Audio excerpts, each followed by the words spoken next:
Hi guys, welcome to the new episode of Current Affairs with Serivo. This is me, Ishan, Harsh and Aditya. Let's get into it. तो आज हम बातें करेंगे current affairs की. काफ़ी fascinating day था आज 13 दिसंबर.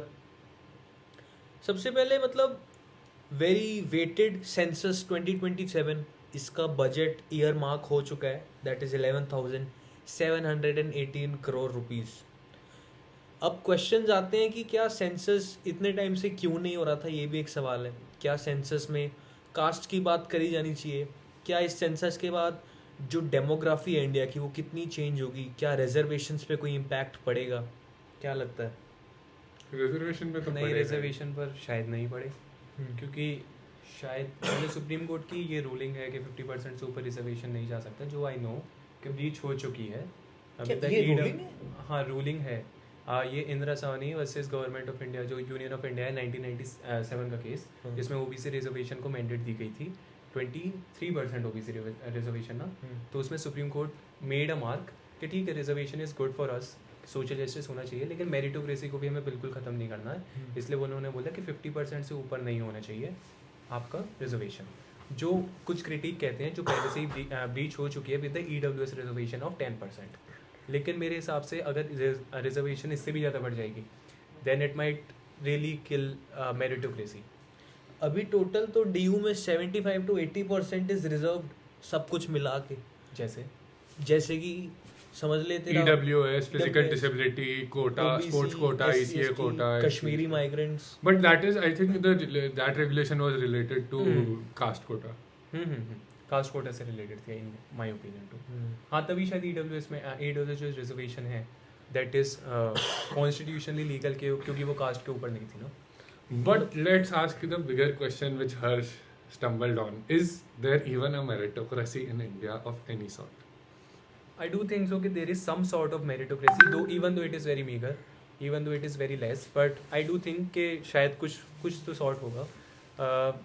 ये बात भी सच है कि शायद मेरिट वाले लोग, मतलब मेरिट से आजकल एटलीस्ट हमारे इंस्टीट्यूशन तो नहीं चल रहे हैं. अगर हम अपनी कॉलेज की ले लें, आई डोंट थिंक सो. इस मतलब काफ़ी कम ऐसे हायरिंग करता होगा college that is purely based upon merit. तो शायद उसमें political influence is very common, जो हर कॉलेज के साथ होता है. एंड आई वॉज होपिंग कि इससे अच्छा हो, लेकिन हाँ, this is the reality of at least the university of Delhi कि शायद मेरिटोक्रेसी का धीरे धीरे गला घोटा जा रहा है, not just by reservation but by a structurised institutional manner. हाँ, मतलब मुझे भी लगता है ख़त्म तो नहीं है मेरिटोक्रेसी, बट एक आयरॉनिक सिचुएशन है. India is socialist but in practice capitalistic. But in education वो मेरिटोक्रेसी जो एक कैपिटलिज्म का फैक्टर होता है वो ज़्यादा है नहीं. 75 to 80% is reserved, and then you have reservation colleges like Khalsa and Stephens. But ठीक है, सबके अपने अपने रीजंस हैं. मुझे लगता है ग्रेजुअली हमें शिफ्ट करना पड़ेगा, क्योंकि काफ़ी क्रिटिक आ रहा है अभी जो करंट सिचुएशन है उसका. क्या क्या तरीके हो सकते हैं वैसे रिजर्वेशन में? यार, थोड़ा इससे पहले एक चीज, हाँ, just to play the devil's advocate, तुम लोगों को क्या लगता है, मतलब मेरिटोक्रेसी कैसे है हमारे देश में?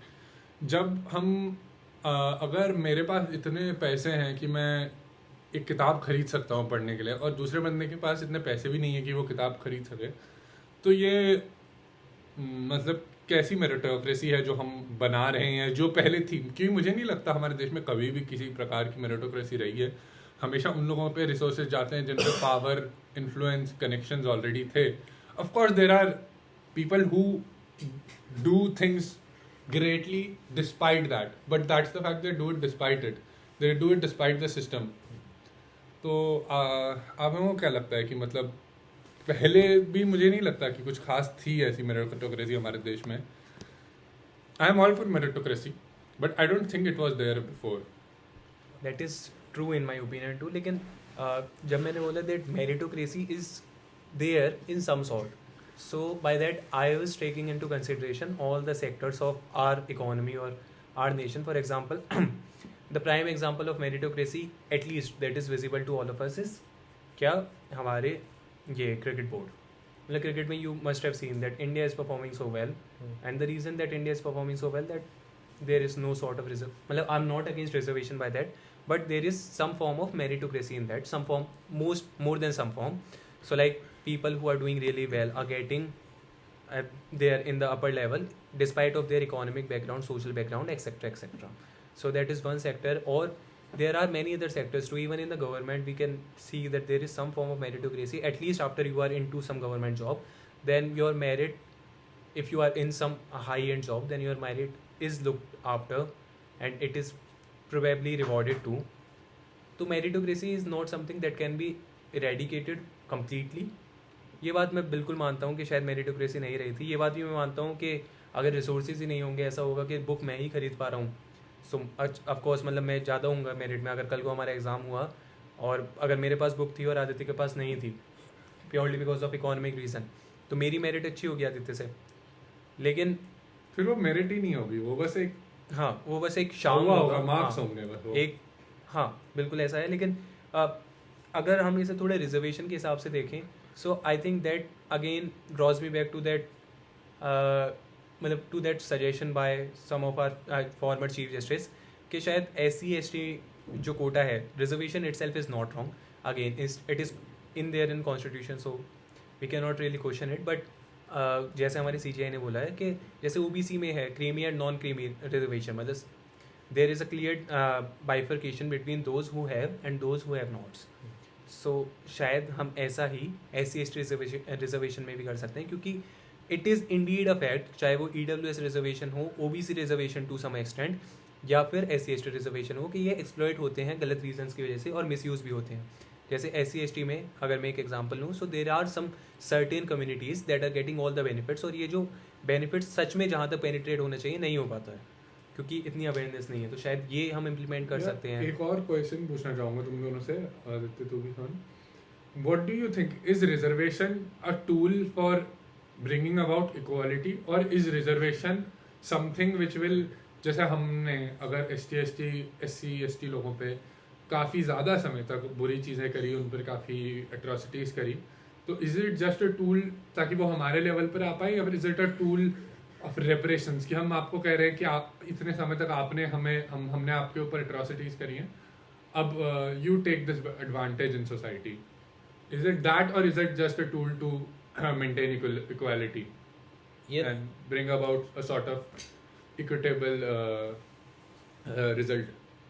मुझे लगता है कि देख, वही बोरिंग आंसर कि दोनों चीज़ें हैं, लेकिन हाँ शायद ये एक प्रैग्मेटिक तरीका है इसको देखने का. सोसाइटी ऑब्वियसली डिवाइडेड है, तो मुझे पता होगा कि reservation is a global thing, नाम अलग होता है, ये मैकेनिज्म हर जगह है. कुछ कंट्रीज में इसको पॉजिटिव डिस्क्रिमिनेशन भी बोलते हैं इस मैकेनिज्म को, या फिर अफर्मेटिव एक्शन बोलते हैं. अमेरिका में भी अफर्मेटिव एक्शन डोनाल्ड ट्रम्प ने हटाया. हाँ, तो समझ ले मेरे हिसाब से तो 100% ये उन लोगों को उठाने का, जल्दी से एक स्टैंडर्ड के साथ लाने का तरीका है. इस तरीके में काफ़ी लूपहोल्स हैं, वो बात है. और तूने पूछा कि इनजस्टिस, हाँ जो पॉजिटिव डिस्क्रिमिनेशन है हमारे साथ हो रही है, या फिर मतलब एटलीस्ट ऐसा फील तो होता है कि कहीं ना कहीं मेरिटोक्रेसी का गला घोटा जा रहा है, क्योंकि एक्सेट्रा एक्सेट्रा नंबर आए और हम नहीं जा पाए बिकॉज ऑफ हमारे एंसेस्टर्स ने ये सब किया था. बट मुझे लगता है इट्स फेयर. हाँ यार, ऑफ कोर्स. अब मुझे हर चीज़ मिल रही है, एंड किसी बंदे को इतने, मतलब उन लोगों को इतने सालों तक नहीं मिली थी कोई चीज़, तो आप कैसे कह सकते हो कि हम दोनों सेम लेवल पे हैं? हम दोनों किसी भी तरीके से, चाहे वो आदमी मतलब एक समय के बाद मुझसे ज़्यादा अमीर बन जाए, लेकिन आज भी एक सोशल रियलिटी है कि वो बंदा अगर गांव में जाएगा तो वो छोटी कास्ट का ही रहेगा.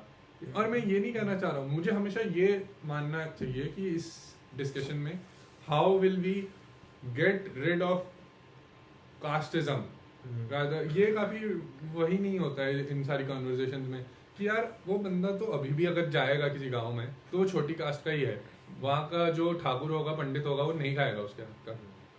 और ये हर, मतलब ये रियलिटी है, सब लोग गाँव जाते ही हैं और उन्होंने देखा ही है. यही एक सोल रीज़न है कि जो भी लोग के माइंड में होता है कि देयर इज़ नो कास्टिज्म, या फिर अब तो सब बराबर हो गए हैं, या फिर ये रूल था कि एक जनरेशन तक. द रियलिटीज़ अभी भी कास्टिज्म है बहुत ज़्यादा. एंड मतलब कहीं ना कहीं जो रिजर्वेशन को काम करना था सबको बराबर करने का, वो अपोजिट हो गया. कुछ लोगों के मन में एगनी भर गई. मतलब समझ ले, एक जनरल पर्सपेक्टिव एक जेन जी के बच्चे का यही होगा ना कि इसको फॉर वॉट एवर रीज़न जो इसने खुद के बेसिस पे अर्न नहीं किया, भले इसकी कास्ट हो या फिर इसकी इकोनॉमिक स्टेट हो, इसको ये बेनिफिट्स मिल रहे हैं। काफ़ी थोड़ी कॉम्प्लेक्स चीज़ है यार, लेकिन मुझे नहीं लगता ना reservation is actually doing something good in our country, मतलब at a very good level, मतलब अब कर दिया। I think it has come to a point of saturation कि अब उससे ज्यादा नहीं हो पा रहा है। अब वो गांव वाले लोगों का लेवल वो रिजर्वेशन से चेंज नहीं हो रहा है। वो लोगों को एजुकेशन चाहिए रादर देन रिजर्वेशन के लोगों के, क्योंकि उनको क्योंकि वो लोगों तक पहुंच ही नहीं रहा है रिजर्वेशन। कि अगर बताओ गांव में अभी भी कोई छोटी कास्ट का आदमी सेम उस पर नहीं बैठ पाता है and they don't have the same social standing, तो फिर यानी अब रिजर्वेशन फेल हो गया है। 70 साल का अगर आपने एक्सपेरिमेंट लिया है तो it has perform poorly in rural areas, what else can we do? अब तो यार मुझे तो लगता है सबसे आसान तरीका होगा ना, जो फेक कास्ट सर्टिफिकेट्स बनते हैं वो बंद करवाओ। उसके लिए हमें ना एक आधार सिस्टम, अच्छा आधार सिस्टम चाहिए, आइडेंटिटी प्रूफ। तेरा क्या मानना है हर्ष?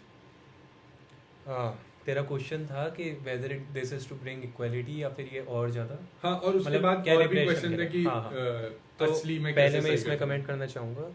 देखो आज के टाइम पर ना it is the question is not कि whether it is to bring equality या फिर कुछ और। आज के टाइम पर क्वेश्चन ये है कि अगर हटाएंगे तो इसका पॉलिटिकल ऑप्टिक्स क्या होगा और ये क्या होगा। तो मुझे ये तो पता नहीं है किसके लिए टूल है, but I am sure about one thing कि ये पॉलिटिकल टूल तो पक्का बन गया है। क्योंकि आज अगर आप कोई भी रिजर्वेशन हटाओगे सो दैट इज़ इंडीड मतलब इंडीड 100% ट्रू कि वो पार्टी वो इलेक्शन हार जाएगी एंड एवरीथिंग और ये सारी चीज़ें। तो पहला कमेंट तो ये हुआ। दूसरा ये हुआ, is reservation a total failure? नहीं शायद। Is reservation a complete success? ये भी नहीं है। शायद सेचुरेशन पॉइंट पर पहुंच गया है, इसके ज़्यादा क्या कर सकते हैं, बट देन फिर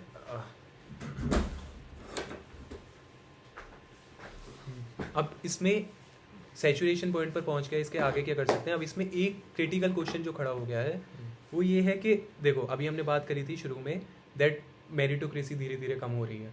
अब इससे ज़्यादा अगर हम अफर्मेटिव एक्शन लेंगे, मान लो ये थ्रेशोल्ड है, इस सैचुरेशन पॉइंट पर पहुंच गया, रूरल एरियाज तक ये पेनिट्रेट नहीं कर पाया, इससे आगे तब हम करेंगे। सो फिर क्वेश्चंस खड़े हो जाएंगे कि क्या आप मेरिटोक्रेसी को बिल्कुल ही ख़त्म करना चाहते हो, राइट? जैसे अभी राहुल गांधी की कई सारे क्लेम्स हैं कि मैं आते ही 50% रिजर्वेशन कैप हटा दूंगा, ये कर दूंगा, वो कर दूंगा। तो एक जनरल वोटर मेरी तरह, ठीक है, वही उसका तो था कि बढ़ा दूंगा। हाँ वही तो कह रहा हूँ कि हाँ। 50% का कैप हटा दूंगा। हाँ। तो मतलब कोई मैक्सिमम लिमिट नहीं है and I will do whatever I want to 75-80%। I might be exaggerating figures, लेकिन उन्होंने यही कहा कि कैप हटा दूंगा, so that might mean that only. तो एक जो मेरे जैसा आदमी होगा वो थोड़ा सा सेल्फिश होगा, मतलब हम सब में कुछ ना कुछ सेल्फ इंटरेस्ट का टेंडेंसी रहती है। तो मैं सोचूंगा यार अभी मेरे लिए इतना मुश्किल है, मान लो 80% हो गया, चलो ठीक है, आई विल गेट दिस। और मैं ये भी कह रहा हूँ कि फिर मेरे लिए एक होप होगी कि प्राइवेट सेक्टर पर शायद, क्योंकि प्राइवेट सेक्टर में मतलब शायद प्राइवेट सेक्टर हो जाए, प्राइवेटाइजेशन हो जाए, तो तब शायद मेरिटोक्रेसी आए। But then he is also claiming कि प्राइवेट सेक्टर में भी रिजर्वेशन लाऊंगा, so then I am left with no hope. ठीक है, अब गवर्नमेंट और जो पॉलिसी मेकर्स हैं उनके लिए मतलब उनके लिए क्वेश्चन ये है, बहुत बड़ा क्वेश्चन है कि वो कैसे इस चीज़ में बैलेंस लाएं कि मेरिटोक्रेसी का गला भी ना घुटे और ये जो अफर्मेटिव एक्शन है ये भी अच्छी तरह पेनिट्रेट कर पाए। यार अफर्मेटिव एक्शन तो नए तरीके से ही लाना पड़ेगा। अब मतलब जो रिजर्वेशन का है ना, मुझे नहीं लगता है कि वो in a very large sense is bringing about a difference कि आप अब सोशल अपलिफ्टमेंट देख पा रहे हो उतना ज़्यादा। मुझे तो यही लगता है कि अब कुछ नए हमें चाहिए पैरामीटर्स और नए हमें चाहिए तरीके जानने के लिए कि असलियत में who are the people who are most affected by this, और सबसे पहले उनको कैसे आप उस चीज़ से बाहर लाओ, वो होना चाहिए गोल। लेकिन द थिंग इज उसके लिए आपको बहुत डेटा चाहिए, उसके लिए आपको लोग चाहिए जो एक्चुअली चेंज करना चाहते हो और उतने विजनरी भी हों। तो एक मुझे लगता है एक लीडरशिप में विजन क्राइसिस है हमारा कि कोई भी इतना आगे की नहीं सोच पा रहा है, वो बस अभी अपने थ्रू दैट ये भी वोट बैंक के हाँ, चक्कर में थोड़ा बैठ जा रहा ये है। मैं काफ़ी बार सोच चुका हूँ and this is irrespective of any political party. लेकिन इंडिया की जो पॉलिटिक्स हो गई है that is very short, that is very myopic in my opinion, कि काफ़ी शॉर्ट साइटेडनेस है सब कुछ आजकल जो हो रहा है। लेट्स नॉट गेट इनटू कि क्या हो रहा है क्या नहीं, because that might be controversial. लेकिन जितने भी सारे एक्शंस लिए जाते हैं दैट इज़ फर्स्ट एक वो रिएक्शनरी होते हैं, ठीक है, और दूसरा ये है कि वो ऑप्टिक्स के लिए होते हैं कि लोगों को दिखे जो मैं कर रहा हूँ वो लोगों को दिखे, सो जिससे कि मुझे इसका इलेक्शन बेनिफिट मिले। अब चाहे वो रूलिंग पार्टी हो या अपोजिशन पार्टी हो, both are same on that level.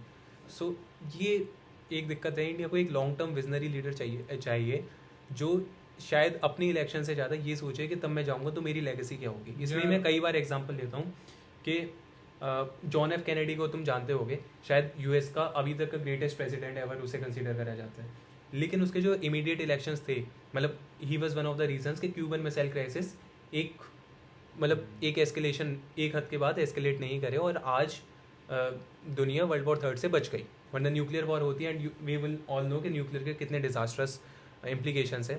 तो शायद उसके बाद वो हार गया, उसके बाद पब्लिक आउटरीच आई कि ये सारी चीज़ें हुई हैं और ये नहीं करना चाहिए था, you have put our sovereignty on cost और ये सारी चीज़ें, ठीक है। लेकिन आज भी उसे जॉन एफ कैनेडी को तब हम देखता है कोई आज नॉर्मल अमेरिकन या फिर नॉर्मल ग्लोबल सिटीजन भी देखता है, so he is considered as one of the greatest president that US और probably any country in the world ever had. लेकिन अगर हम उसमें ही करेंगे, आज का देख लें, आज का यूएस प्रेसिडेंट कौन है, विच इज़ डोनाल्ड ट्रम्प। सो मतलब मेरे जो पॉइंट है कि ऑप्टिक्स के लिए ज़्यादा चीज़ें होने लगी लॉन्ग टर्म विजन को छोड़कर, शायद वो इससे ही प्रूव हो जाता है। I might not need to say anything above that, क्योंकि आप डोनाल्ड ट्रम्प और जॉन एफ कैनेडी में एक क्लियर स्टार्क डिफरेंस आप खुद देख पाएंगे। यार एक तो बड़ी इंटरेस्टिंग चीज़ निकली कि कैसे, मतलब मैंने देखा कनेक्शन, हाउ अनचेक्ड रिजर्वेशन या फिर ज़्यादा रिजर्वेशन करने से प्राइवेटाइजेशन प्रमोट हो सकती है, और उसके बाद प्राइवेटाइजेशन में भी करने से मतलब ज़बरदस्ती करोगे तो there will be brain drain, right. लोग कंट्री छोड़ के चले जाएंगे जो कि जा भी रहे। Ishan also touched on one of the solutions and way forward कि रिजर्वेशन में क्या रिफॉर्म्स चाहिए हमें, एंड शायद ये सेंसस लेट्स होप यही करे, आइडेंटिफाई करे लूप होल्स को और पता करे who are the most needful, जिनके पास 70 ईयर्स 7 डेकेड्स ऑलमोस्ट तक भी ये जो बेनिफिट्स थे वो पहुंच नहीं पाए, क्योंकि आज भी डिस्क्रिमिनेशन है।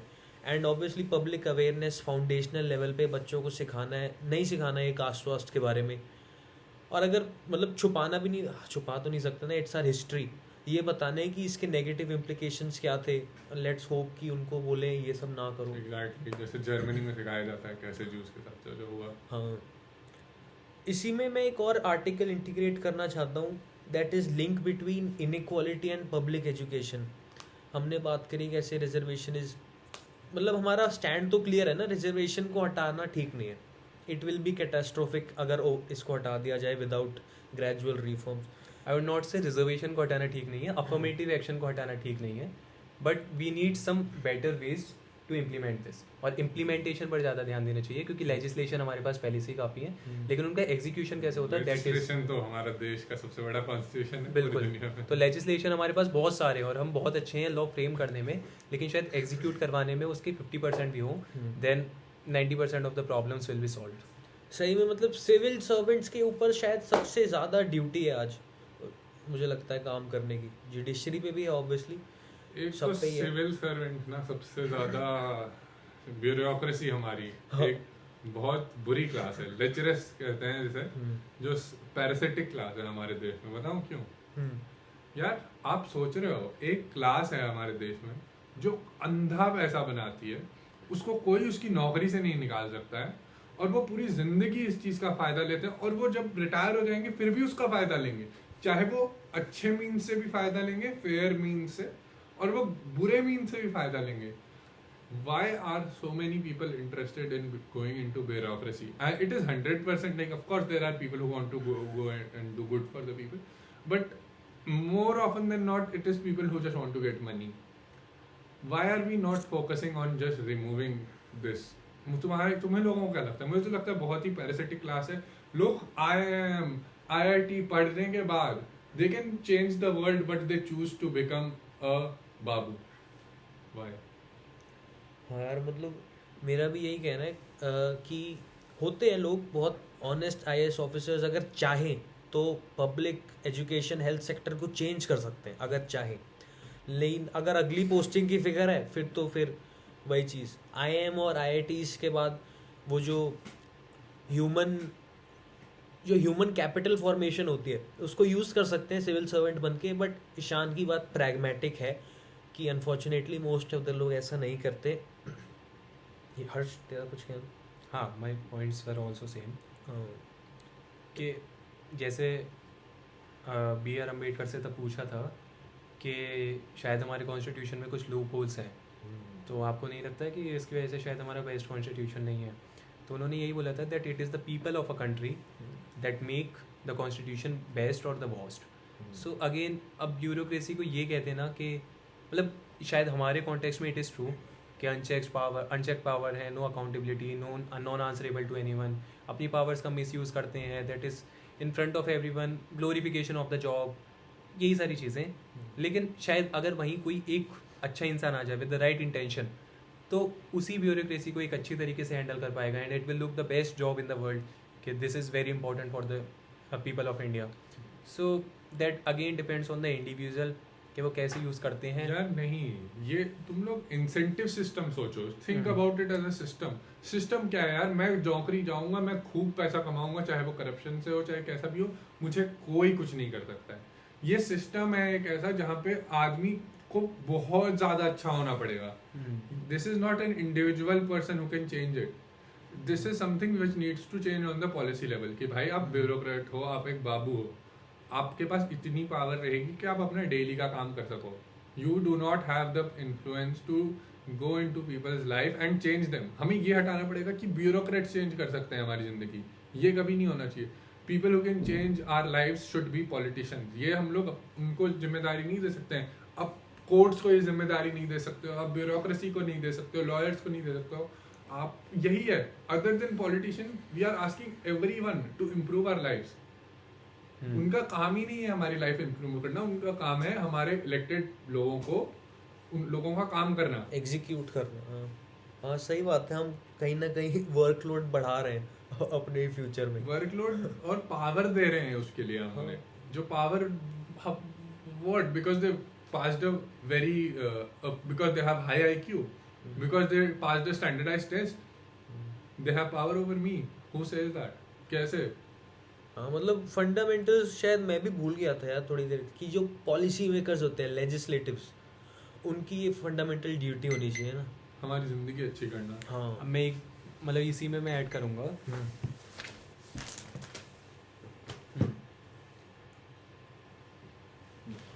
हाँ, तो मैं इसी में ऐड करना चाहूँगा that I was going through the current affairs शायद 4-5 दिन पहले के, एंड हम सबको पता होगा 73rd and 74th constitutional amendment act which was again Panchayati Raj और लोकल गवर्नमेंट के ऊपर था, and it was on the state कि वो अपना ये करे, मतलब इफ़ दे वांट तो वो अपने फंड्स को डिवेल्यूएट कर सकते हैं और फिर लोकल गवर्नमेंट्स बना सकते हैं, एज इन ये सारे। फिर इसी में हम कई सारे देखते हैं कि कई सारे, जैसे आपको पता है कि हमारी दिल्ली का मेयर का नाम क्या है? नहीं पता होगा क्योंकि दिल्ली का मेयर ही नहीं है। हाँ दिक्कत ये है कि क्योंकि स्टेट्स के ऊपर छोड़ दिया तो state do not want to spend extra.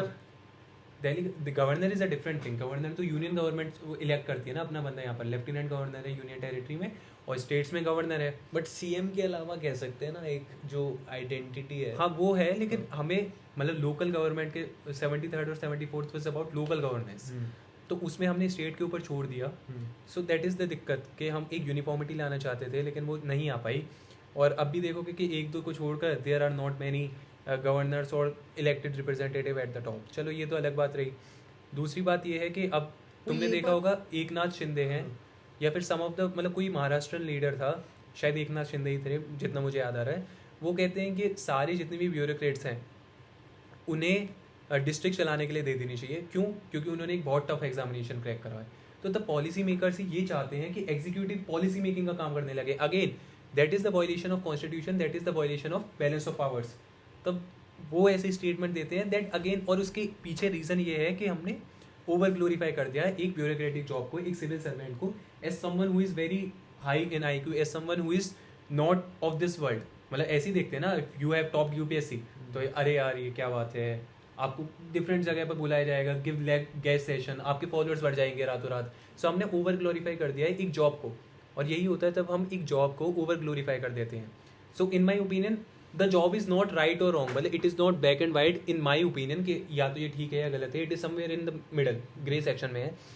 अब दिक्कत यह है कि हमने इसे ओवर ग्लोरीफाई कर दिया। दिक्कत यह है कि यहाँ पर अनचेक बैलेंस ऑफ पावर है। दिक्कत यह है कि पॉलिटिशियंस भी यही चाहते हैं, जिनके पास पावर थी, जिनके पास ये पावर है कि हमारी ज़िंदगी चेंज करे, वो भी अपनी पावर किसी और के हाथ देना चाहते हैं because they do not want to take the responsibility. तो दिक्कत यहाँ पर है। एंड ऑफ कोर्स अगर कल को एज अ ब्यूरोक्रेट अगर मुझसे कोई भी पूछेगा whether you want to administrate this district और not, I will say yes, हाँ बिल्कुल करूंगा मैं, आप मुझे दे दो पावर, मैं अपने हिसाब से चलूंगा, who doesn't want to be a king, अगर उनसे पूछा जाए तो मेरा ओपिनियन यही है कि शायद दिक्कत हमारी पॉलिसी मेकिंग में है, दिक्कत हमारे पॉलिटिशियंस के साथ है, लेजिस्लेचर के साथ है कि वो बैलेंस ऑफ पावर नहीं रख रहे, दिक्कत बिल्कुल ब्यूरोक्रेसी में भी है, बट मेजर दिक्कत the elephant in the room is the politicians. Definitely. और मतलब अब मेरे मन में पहला क्वेश्चन तो यही आया था कि अब पॉलिटिक्स इतनी डर्टी है, घुसना इतना क्रिमिनलाइज्ड है, लेकिन फिर भी जब तक अच्छे लोग घुसेंगे नहीं तब तक क्या होगा। एक चीज़ ऐड कर देता हूँ, फिर नेक्स्ट पॉइंट पे पढ़ेंगे कि वैसे एक पॉइंट था कि हमारे जितने भी पब्लिक सेक्टर अंडरटेकिंग्स होते हैं इनको मॉडर्नाइजेशन की ज़रूरत है इंस्टेड ऑफ प्राइवेटाइजेशन। आगे बढ़ते हैं नेक्स्ट क्या है? यार, let's talk about the where the Indian data's sanctity stands. Whether we talk about IMF giving C grade or we talk about rule by law, ED, ECI, what is it called? Rule by law or rule of law? जो गलत तरीके से use करना, it's rule of law. मतलब अच्छा, there are दो, मतलब दो अलग चीजें हुई ना। हाँ, टू थिंग्स आर देयर, एक तो रूल ऑफ लॉ है, equality before law and procedure established by law. I think you are talking about that. एक हो गया कि प्रोसीजर एस्टेब्लिश्ड बाय लॉ, जहाँ पर आई एम सीइंग, मतलब मैं डॉगमेटिक इंटरप्रिटेशन कर रहा हूँ कॉन्स्टिट्यूशन कि अगर आपने ये कर दिया तो आपको ये सजा है बिकॉज कॉन्स्टिट्यूशन में ये लिखा है। एक है रूल ऑफ लॉ या फिर इक्वलिटी बिफोर लॉ, मतलब मैं हाँ, मतलब कुछ ऐसा ही है जिसमें I also see the context between them, कि शायद कॉन्टेक्स्ट कुछ अलग होगा and this is known as कि मैं सच में प्योर जस्टिस दे रहा हूँ। क्योंकि अगर प्रोसीजर एस्टेब्लिश बाय लॉ है तो जिसी ने पहले 70 साल या 80 साल पहले कोई लिख कर चला गया, शायद कॉन्टेक्स्ट बदल गए होंगे, जो बदले भी हैं 80 साल से आज, तो मैं बस उसका अगर डॉगमेटिक इंटरप्रिटेशन करने लगा, then I am not a जज, I am rather a interpreter जो उसे देख कर बता रहा है। So I think that is true thing. I am not sure about procedure establish by law, तो यही है। आई एम नॉट श्योर जो मैं दूसरा बता रहा हूँ वो रूल ऑफ लॉ है, इक्वलिटी बिफोर लॉ है और समथिंग एल्स, मतलब पर ऐसा ही कुछ है। गवर्नमेंट जो इंस्टीट्यूशंस है which should be autonomous and independent, and fair, transparent, like ED और ECI, कहीं ना कहीं देखने को मिल रहा है कि these institutions are being used to target people, है ना, कि जब तक उनके फेवर, जब साथ में मिलके करप्शन कर रहे हैं तब ठीक है, जब अगेंस्ट हो गए तब उनकी आवाज़ बंद करने के लिए रेड पड़वा दी। अब this is a political view, but ठीक है। और IMF सी ग्रेड दे रहा है, मतलब इंडिया का जितना भी इंस्टीट्यूशन जिनका डेटा है, इनकी सैंक्टिटी अब कहाँ स्टैंड कर रही है? There is a technicality behind that. IMF के सी ग्रेड देने के पीछे इट डजंट मीन कि इंडिया के इंस्टीट्यूशन में कुछ खराबी है या ये सब, it can mainly be attributed to the, मतलब ओल्ड डेटा जो है, जैसे हमने 2011 डेटा सेंसस यूज़ कर रहे हैं, तो उसकी वजह से IMF का सी ग्रेड आया, और उसके ऊपर इम्प्लीकेशन इस ग्रेड आने के पहले से ही उसके ऊपर एक्शन लेने चालू हो गए थे कि अब 2017 का स्टैंडर्डाइज वैल्यू रखेंगे। So that is more on that, तो उसमें there is no such major flaws और ऐसा कुछ। हाँ, उसमें नहीं है, लेकिन बट मतलब वैसे है, मतलब लेकिन उस टेक्निकलिटी में अगर तुम जाओगे IMF के सी ग्रेड से, this is not an indication कि अगर कुछ दिक्कत है। उसमें क्या था ना कि उनने जो सी ग्रेड दिया था, वो सी ग्रेड एक बहुत स्पेसिफिक चीज के लिए दिया था, ओवरऑल ग्रेड बी था। अच्छा, और वो स्पेसिफिक चीज़ यही था कि वो ओल्ड डाटा 2011 वाले यूज़ कर रहे थे, और उसके ऊपर वो एक्शन लेना पहले ही चालू कर चुके थे जो गवर्नमेंट है, इंस्टीट्यूशंस, उस ग्रेड आने से पहले, तो वो इतनी बड़ी प्रॉब्लम नहीं है। मैंने तो कहीं मिस्टर थापर के एक इंटरव्यू में सुना था कि इंडिया की जो एस्टिमेटेड GDP ग्रोथ रेट है, चाहे वो Q3 की हो या फिर $4 ट्रिलियन इकोनॉमी, ये बहुत ओवर एस्टिमेटेड है, और हम लोग कहीं ना कहीं अपने अनऑर्गेनाइज सेक्टर को उसकी कैलकुलेशंस करने के लिए we use organize sector as a proxy, and it is a flaw, it is a major flaw, it is concerning. That is true, but ये जो फ्लॉ है that is not specific to India. ऐसी कई सारी countries हैं जिनकी GDP over estimated है। सो मतलब मैं आई एम नॉट जस्टिफाइंग कि अगर उनकी भी है तो इंडिया की भी हो सकती है, बट ये फ्लॉ शायद उसके साथ है, मतलब with the institution world bank, IMF उनके साथ है। यार ये तो वैसा ही हो गया जैसे हम इकोनॉमिक्स में मैम को कहते हैं ना कि मैम ये assumptions का क्या, हाँ, तो उन्होंने भी assumption ऐसे ही नेशनल लेवल पे assumption कर दी और कर दिया कैलकुलेट। एक बहुत फेमस है, किसी US प्रेसिडेंट ने बोला था that please find me A economist जिसके पास कुछ एक्सेप्शंस ना हो, जो मुझे पूरी पॉलिसी दे पाए, and they could not find one. See, that's the thing. Economics is pseudo science. No, economics is not pseudoscience. Economics is precisely, देख यार, अगर आप कोई चीज मॉडल कर रहे हो तो आप एक चीज मॉडल क्यों कर रहे हो? क्योंकि आपको कोई चीज जाननी है ना। अगर आपको यार असली देखना है तो आप बाहर देख लो, ये दुनिया में आपको सारी चीजें दिख रही हैं, ये कोई मॉडल नहीं है, ये असली दुनिया है, आपको सारी चीजें ऐसे कैसे पता पड़ रही है। The whole point of building a model is that you, देखो अभी ऐसा सोच रहे हो आप फिजिक्स के मॉडल सही होते हैं, नहीं, फिजिक्स के मॉडल भी सही नहीं होता है ना। Of course there are some assumptions that you take, है ना, वही बात। लेकिन economics what is it? It is also just using calculus to model things out, how things will change. ऐसा नहीं है कि it is a pseudo science और these assumptions are totally wrong. लेकिन ये है कि वो अजम्पशंस इतने छोटे हैं कि how much does it matter, है ना। तो कभी भी असम्पशन ऐसे तो नहीं ले जाते हैं जो एकदम ही, मतलब जो चीज़ हो ही नहीं सकती है, जो चीज़ वो एक्सेप्शन है इसलिए उसको एज एन एक्सेप्शन लिया गया है ना। ठीक, समझ पा रहा हूँ मैं, बट स्टिल इकोनॉमिक्स सेंट्रस पेरिस। नहीं देखो, अब तुम लोग इकोनॉमिक्स 101 में अटके हुए हो अभी भी, जबकि हम पढ़ी इकोनॉमिक्स 213 रहे हैं। मुझे फर्क ही नहीं पता। इकोनॉमिक्स 101 मतलब फर्स्ट जो इंट्रोडक्टरी माइक्रो होती है, 213 इज इंटरमीडिएट। चलो, जस्ट फॉर द कॉन्टेक्स्ट मैं ये बता देता हूँ, हम तीनों इकोनॉमिक्स पढ़ रहे हैं, so that is why this discussion. अगर आप इससे रिलेट ना कर पाए हो, सो अभी हमने आप the I am the very pro economics. I know, right? even I am also very pro economy. Economics. भाई देख, अच्छा यार, मेरा एक क्वेश्चन है that is not related to current affairs, but I have this curiosity कि where do you see India's future as compare to China, not Pakistan? Where do I see? As compared to On China. Cloud9 मतलब बहुत even बढ़िया चीज़ होने वाली। I am very optimistic about it. You are not. Yeah, I am not, but I will tell you why. ठीक है, why? I will tell you why, because Ishan is very pessimistic guy. I am not a pessimistic guy. I am a very optimistic guy. I am very optimistic about myself. I am optimistic about my future. And about us? You should be optimistic about your हमारे future. बारे में है कि How can I be? The thing is, कि when I read where China is and what sort of investment it has done. Let's just take something. I'm writing a report on semiconductors. है ना? The amount of companies China has. मतलब India में it's not even worth it to put money. People are putting money because we have made this story कि India is growing, India is going to boom, India is going to this, India is going to that. But the only thing why people are investing in India is because China on some level has some structure volatility कि वहाँ पे भाई वो government का राज है, तो वो आपको कुछ भी कर सकती है। लेकिन इंडिया में ऐसा नहीं है कि if you set up a factory है, government won't come the other day and take all your resources. अगर आपको कोई बहुत बढ़िया पैटेंट मिल जाए तो वो गवर्नमेंट यूज नहीं कर सकती है ना, हमारी गवर्नमेंट यूज नहीं कर सकती है। That is why people are investing in India. Is a sort of diversification का टूल है अभी फिलहाल जो मैं सोचता हूँ। Even this is my point के the reason I am optimistic about India for a longer period of time, मतलब आई एम नॉट टेकिंग कि आने वाले 10 साल में ही ऐसा कुछ हो जाएगा, लेकिन मानते हैं 100 साल 200 साल इज, या फिर 100 साल नहीं लेते हैं, 200 साल इज़ वेरी मच। तो उसके पीछे रीज़न यही है कि इंडिया में आज भी एक सिविल सोसाइटी एस्टेब्लिश कर, मतलब एक सिविल सोसाइटी एग्जिस्टेंस में है, and that is something that is missing in China.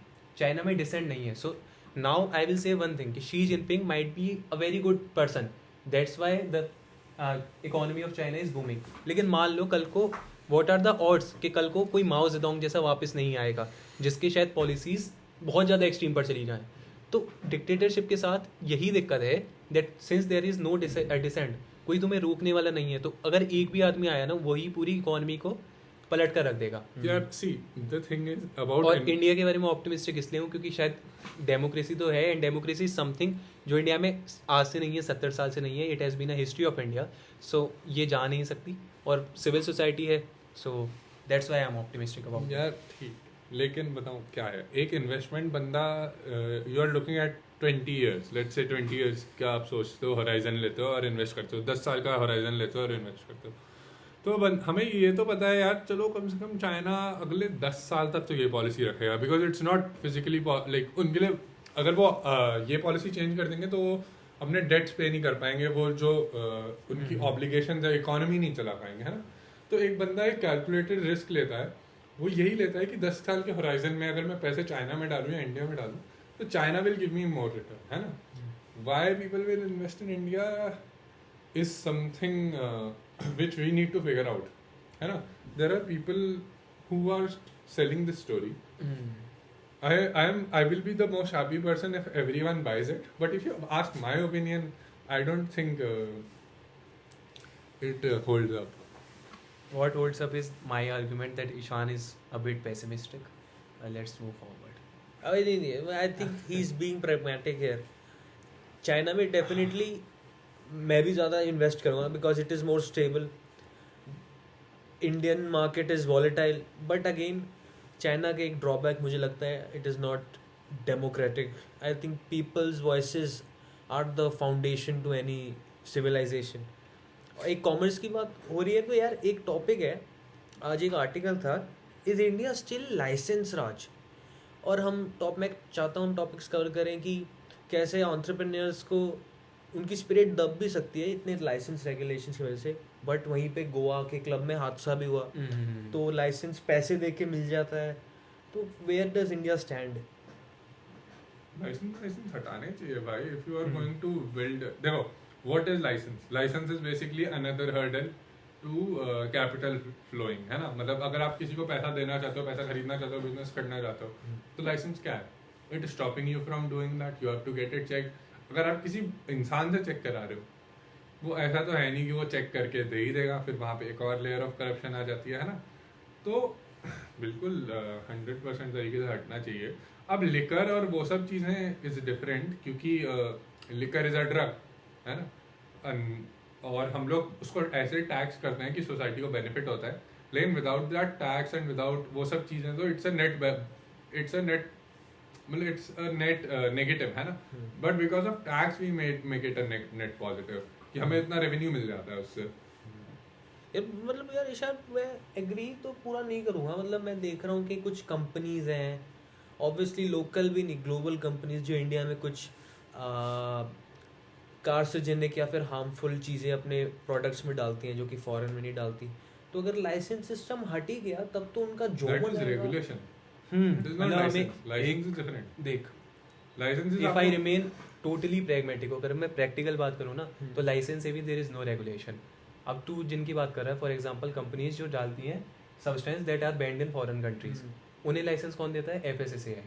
तो फूड सिक्योरिटी का लाइसेंस तो उन्हें मिला हुआ है. Is license bringing regulation? नहीं. रेगुलेशन होती तो नहीं डालते हैं. सो मतलब लाइसेंस से ज़्यादा there is proper need of implementing those regulation. License is not something we want. We want regulation, and these are two different things, right? यार देखो कि यार लाइसेंस तो आपके लिए बुरे आदमी के लिए भी है, अच्छे आदमी के लिए भी है. बुरा आदमी तो पैसे देके कट लेगा, अच्छा आदमी अपने बाबू से करवाता रहेगा सालों तक स्टैम्प. वही एग्जीक्यूटिव्स की बात आ गई, ब्यूरोक्रेसी की. हाँ, अच्छा आगे बढ़ते. कहीं ना कहीं हम ये तो नहीं चाहते ना कि कोई भी कल को कुछ भी बेचने लग जाए. बिल्कुल नहीं. इसलिए तो मैंने बोला regulation is the necessity, license is a hurdle, and these are two different things. Okay, आगे बढ़ते हैं. मेरे हिसाब से अब हमें काफ़ी क्रूशियल और आज का शायद हाईलाइटिंग टॉपिक कवर करना चाहिए. थोड़ी चीज़ें थी जैसे कि Vinesh Phogat is back on the mat, तो वो अच्छी बात है. एंड आई एम होपिंग कि इस बार ओलंपिक गोल्ड इंडिया का एक कंफर्म्ड है, and there will be no controversy और एनीथिंग. क्या कहते हो Ishan? Vinesh Phogat is back on track. मतलब विनेश फोगाट रेसलर तो पता है, लेकिन उसने तो कुछ कर नहीं किया. हाँ, she joined politics but now she is back. And I hope कि इस बार ओलंपिक गोल्ड आ ही जाएगा बिना कंट्रोवर्सी के. Guys, Australia's social media ban for children 16 years. हाँ, दैट इज़ वेरी, मतलब I support it 100%. And I will try कि अगर state ban करे भी ना करे. It was the damn phone. या it was the damn phone. और चाहे सोशल मीडिया करे ना करे, हाँ। As someone who has gone through it, मैं तो अपने बच्चों को नहीं देने वाला until they reach a certain age of maturity. मैं फोन हाँ नहीं भाई यार, ब्रेनदर फ्राइड, हमारे मम्मी पापा ने हमें फोन दे दिया था इसलिए. And I will not criticize मेरी मम्मी पापा, क्योंकि उन्हें नहीं पता था, बट नाउ वी नो, तो वी विल मेक श्योर कि हमारे बच्चों को ये ना करना पड़े. और मेरे पेरेंट्स ने बड़ा ट्राई किया रोकने का, पर तो रुका नहीं. खच रहा हूँ इसलिए बच रहा मेरे हूँ भाई. पापा दे ने- PUBG, they clash of clans, इतनी खेली रात मेरे रात. मम्मी पापा ने 6th 5th क्लास में मुझे भी दे दिया यार, 7th क्लास में दे दिया. नहीं, फोन मुझे 9th में मिला है. मैं मुझे पेरेंट्स तो के बहुत फोन पहले में मिल गया यार. पता है अब पेरेंट्स का फोन तो मैं कब से यूज कर रहा हूँ भाई. वो दिन भी क्या दिन थे. I काश don't- वो दिन होते. अबे नहीं थोड़ा सुन तो आई डोंट थिंक कि social media should be outright banned. मुझे लगता है कि a lot of factors have to come in play. कहीं ना कहीं पेरेंटल कंसेंट और सर्वेलेंस, कहीं ना कहीं बच्चों की अपनी वो भी कॉन्शियस. ऑल्दो ये थोड़ी I think 16 years is a bit too much. हाँ. थोड़ा कम हो सकता था. फॉर एग्जांपल 12 और 13, क्या कहते हो ईशान? 16 years, 14. हाँ, मतलब 16 years से समथिंग के तब तक आ जाती है समझ, you know what's wrong what's right. तो शायद 11-12 might be a better, but अरे यार 16 तो मुझे कोई नंबर नहीं लगा. अगर आपको ऐसा करना है जहाँ पे ब्रेन दर फुल्ली फॉर्म, फिर तो 21 कर दो. मतलब nevertheless I do support the decision of not exposing children. लेकिन मतलब एज पर यू कैन आर्ग्यू, बट हाँ. This decision is not itself right. मतलब हमारा टेक तो काफी क्लियर कि सोशल मीडिया के कितने सारे फायदे, सोशल मीडिया के कितने नुकसान आर मोर देन फायदा in a certain age. Biological differences. So how to make a policy, this is complex. पहले फायदों की बात यार कर ले. मुझे लगता है ना ऐसी पॉलिसी वॉलिसी नहीं बनानी चाहिए, क्योंकि ये एक थोड़ी ये वो शायद बात एक सोशल, अगर हम कन्वेंशन बना दे ना कि इतने साल तक तो देना ही नहीं है, पॉलिसी से ज्यादा ना जैसे इट इज बच्चों को आप अबाउट सिगरेट नहीं देते हो ना, तो हाँ, इट इज हाँ. About the mindset of Exactly. एक ऐसा हाँ. कन्वेंशन बना दे, मतलब सोसाइटी में एक ऐसा लॉ बना दे, अनसेड लॉ, हाँ. जहाँ पर ऐसा हो कि नहीं बच्चों को मत दो, because the consequences are more than the pros. So social media is not very different from real life. और Yeah. रियल लाइफ में बच्चे वो रहते हैं ना, उन पे उनके Protected. हाँ, they look after, people look after them. Social media पे भी कुछ रेगुलेशन नेसेसरी है. देर आर, मतलब उन्होंने ट्राई तो करा है कि रेगुलेशन लगा पाए, बट ऑफकोर्स मतलब सिंस द यार क्यूरियोसिटी सोशल स्ट्राइक्स मीडिया ना एक सबसे बहुत ज्यादा वो टूल है खतरनाक, जो हमारी गवर्नमेंट और यहाँ पे जितने भी लोग हैं जो सोशल मीडिया कंपनी चलाते हैं, मार्क जकरबर्ग, इलॉन मस्क और जो भी है ना, वो कंट्रोल टूल है जो हमें कंट्रोल करने के लिए यूज कर रहे हैं. जैसे और एक तूने वो भी देखा होगा, ब्रेक्सिट का फेमस एग्जांपल है. हाँ. तब ब्रिटेन को एग्जिट लेना था यूरोपियन यूनियन से, सो दे डिस्प्लेड द स्पेसिफिक वीडियोस कि कैसे ब्रेक्सिट के लिए वोट करो आप, ये सारे. तो इवन तो ऐसा लगा कि बहुत ज्यादा डेमोक्रेटिक प्रोसेस है कि सब लोगों ने वोट दिया, but that vote was itself engineered. और वो इंजीनियर किसने करा? Through the use of social media. So that is what Palantir does. ठीक है, that is what Palantir does. First thing it does is it studies how every action is being taken, how every action takes place, है ना. और फिर वो क्या करता है, फिर वो गवर्नमेंट को बताता है कि ये एक्शन अगर आपको करवाना है तो इसको ऐसे ऐसे करके ऐसे ऐसे करवाओ. जैसे आपको बताता हूँ वो क्या ना, अब बताओ एक है आइस करके है ना यूएस में. तो बेसिकली पैलेंटियर क्या करता है, वो ना बहुत ज़्यादा डेटा कलेक्ट करता है, इंस्टाग्राम, फेसबुक, ये सब जगहों से डेटा कलेक्ट करता है. और व्हाट इट डज, वो सब चीज़ एनालाइज करता है ना. फिर वो उस डेटा के बेसिस पे और जो गवर्नमेंट के पास ऑलरेडी डेटा है उससे लोगों को फ्लैग करने लग जाता है कि ये जो बंदा है may be he can be someone जो इलीगल इमिग्रेंट है, फॉरेन इमिग्रेंट है.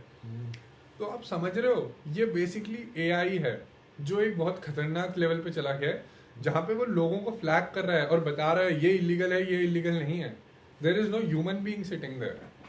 एक एआई से हम लोग पता लगा रहे हैं. इतना ज्यादा वो है भाई, एक मैटर ऑफ कंसर्न. वही तो exactly. हाँ, मतलब ये चीज़ भी है कि कहीं ना कहीं शायद कितना सुनने में आता है, how can the government mass surveillance हो सकती है and they can target anyone under the name of national security. संचार साथी ऐप की क्रिटिक्स मिले, डीपीडीपी एक्ट के क्रिटिक्स हो रहे हैं. यार लेकिन ये सब तो बहुत छोटी चीजें हैं. हाँ, मतलब पैलेंटियर सर्विलेंस तो हो ही रहा है. सोचो, मतलब पैलेंटियर क्या है? पैलेंटियर एक स्टार्टअप है जो 2005 या 3 में चालू हुआ था.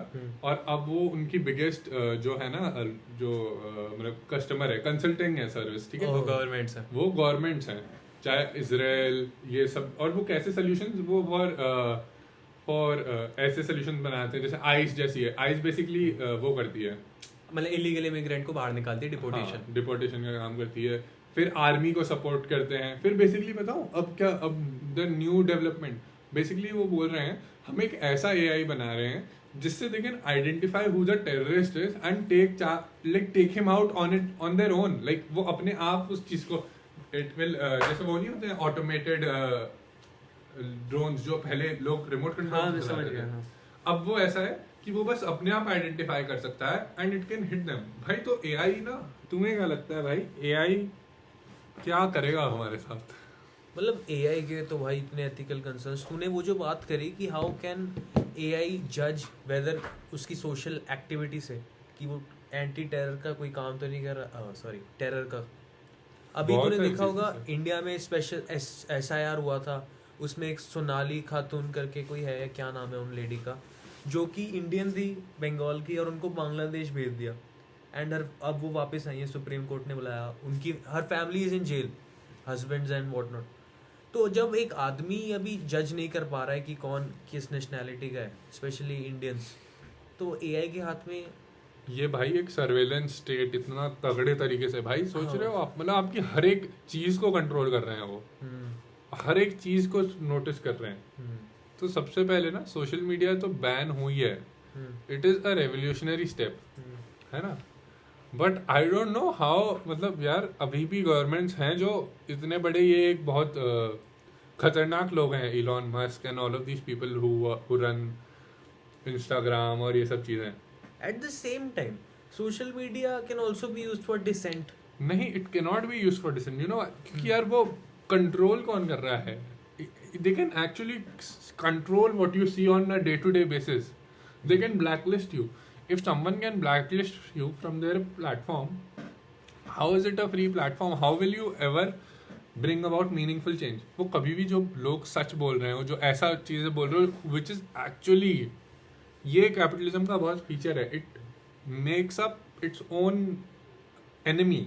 लेकिन जो एनिमी होता है वो कंस्ट्रेंड होता है इतना कि जब आप देखते हो कि कुणाल कामरा आके आपको 4 गाली दे रहा है, तो आपको लगता है, आपको शांति मिलती है कि ओ ठीक है यार, कोई बोल रहा है, कोई कुछ कर रहा है। जब आप लोग देखते हो कि लोग प्रोटेस्ट कर रहे हैं, तो आपको लगता है कि नहीं, हमारे देश में कुछ हो सकता है। लेकिन वो बस इतने लेवल तक, जिस दिन असलियत में कभी भी कैपिटलिस्ट क्लास या फिर people in power are in danger, वो दिखाते नहीं है भाई, फिर उस दिन मर्डर हो जाता है उनका। हाँ, मतलब अभी मैं देख रहा था कैसे रिसेंटली मैंने एक रील देखी, एक रिटायर्ड IPS ऑफिसर को कहीं ले जा रहे हैं और वो मीडिया को बता रहे हैं कैसे कि मुझ पे दबाव बनाया जा रहा है, फिर पता नहीं क्या। तो government has power and Indian government is very not very, people are not very big fan of the government in that sense.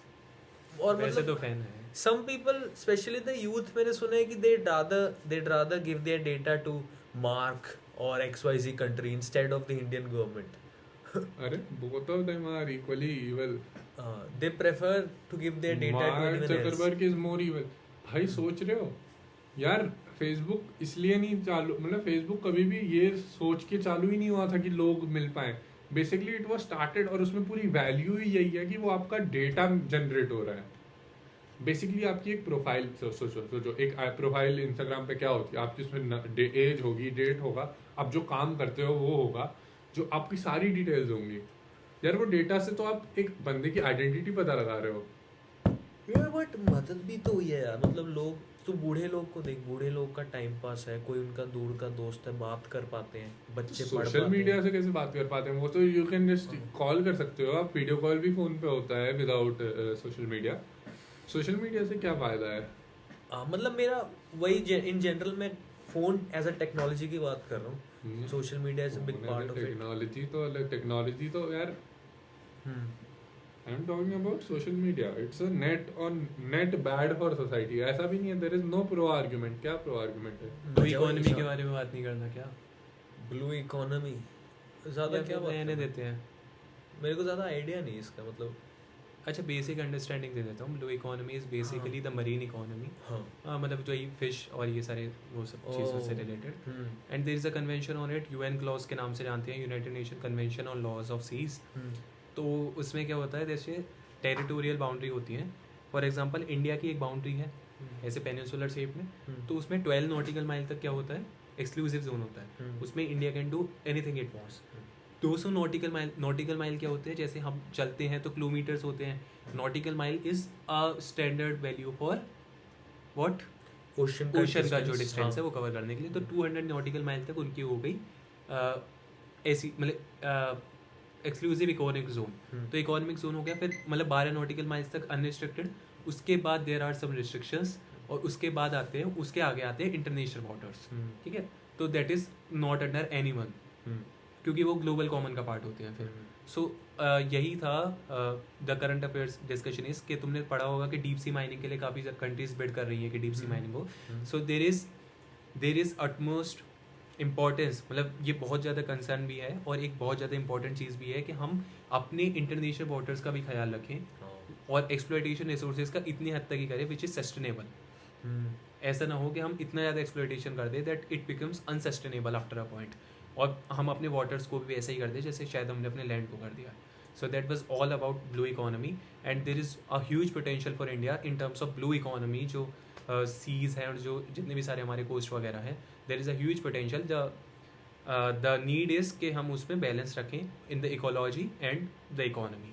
Sustainable development is the future, no doubt. So इससे मतलब रेयर अर्थ मिनरल्स की भी बात आई, but वो भी एक अपने आप में टॉपिक है, किसी और दिन बात करेंगे अगले सैटरडे अर्थ के बारे में। हाँ, तो चलो guys, that was it for today. Thanks for watching. Bye bye bye bye. गो सेरिबो।